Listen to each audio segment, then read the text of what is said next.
Hey guys, it's Grim here, and today we're going to be scaling Spider-Man 616. This is my first time scaling a comic book character, especially one that I love so much, but I will say that it was really hard to find calcs for him, so for this one I'm going to use more statements, but there is some calcs in there to kind of keep it consistent, so with that all out of the way, let's get into it.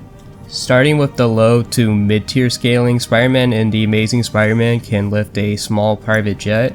It's stated by Spider-Man that the landing weight alone would be 75,000 pounds. Then if we assume that it's full of fuel, another 30,000 to 40,000 pounds. So I'm going to use a medium and say it's around 35,000 pounds. So when we add our 75,000 pounds and our 35,000 pounds, we get 110,000 pounds.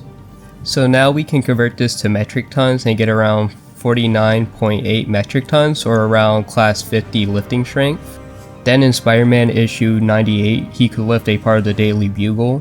Using this scale, it would have taken Spider-Man 4.62 tons of TNT, or around large building level AP. Then Spider-Man in the all-new Inhumans issue 6 could tank hits from Collective Man, who can punch with the force of 1.142 billion people. When looking at this scale, the average human can produce 40 to 100 joules, so 70 would be our medium. So when we multiply 70, we get around 79,940,000,000 joules. And then when we convert this to TNT, we get 19.1 tons of TNT, or city block level AP. Now when it comes to speed, Spider-Man can move 2 miles in 5 seconds. This would make him around Mach 0.188 or supersonic. This should be consistent with him being faster than the human eye. Then Spider-Man is also capable of dodging gunshots on multiple occasions from a close range, so this should also be a hypersonic feat. So overall, with a low ball, Spider-Man can be around city block to hypersonic in speed. Then for like a mid ball to like kinda high ball, Spider-Man on multiple occasions can fight with the Hulk thing and even cause the Infernal Hulk to bleed with one of his punches. Grey Hulk, who is just a older version of Hulk, can destroy a meteor twice the size of Earth. This would have taken 86.9 yototons of TNT, or large planetary levels of AP.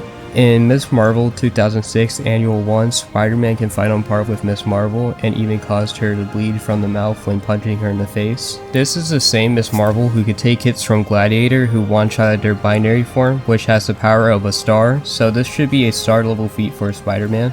Now for speed, Spider-Man can dodge lightning from Mysterio, who even though usually uses illusions, Spider-Man was stated to be real.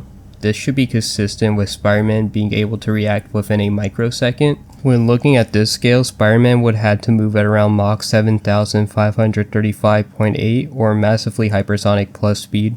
Then Spider-Man has been able to dodge lasers on multiple occasions, so he should be around the light or likely faster than light reaction speed. So overall, for a high to mid ball, you can get Spider-Man to planetary or star level with light or faster light reaction speed. Now for the high ball, in the Amazing Spider-Man issue 430, Silver Surfer would merge with Carnage and become Cosmic Carnage. Spider-Man would be able to beat Cosmic Carnage, and Silver Surfer is stated to have cosmic energy, which is able to destroy a galaxy. And Spider-Man has been able to damage a enraged Silver Surfer, so this should be consistent with Spider-Man. In terms of speed, Spider-Man should be comparable to Silver Surfer, who can create beams that instantly travel through hyperspace, or in simple terms is a faster than light speed feat, as shown in the Fantastic Four issue 48. Then Silver Surfer can also travel light years in a matter of seconds, or even 500,000 light years in a short time, so this should be around massively faster than light in terms of speed. Also, we can get this way higher due to not only the fact Silver Surfer can warp space and time with his speed, but also with just speed alone can travel through time, and has been said to have incapable speed, which means immeasurable, so he should have immeasurable speed. So overall, for a high ball, you can get 616 Spider-Man to galaxy level with massively faster than light or immeasurable speed. Now that's just the highest I could get him to, but you guys could probably get him higher, especially when using other versions of Spider-Man 616. But now let's just have a quick look at his abilities. First, let's start with Spider-Man's Spidey Sense, which is a good form of precognition, so good in fact that he can detect a disturbance in space-time. Also, due to Spider-Man's speed, he is so fast that he can create after images consistently. Then Spider-Man with his webbing can create a multitude of weapons to help him in combat. And speaking of Spider-Man's webs can withstand fire and electricity.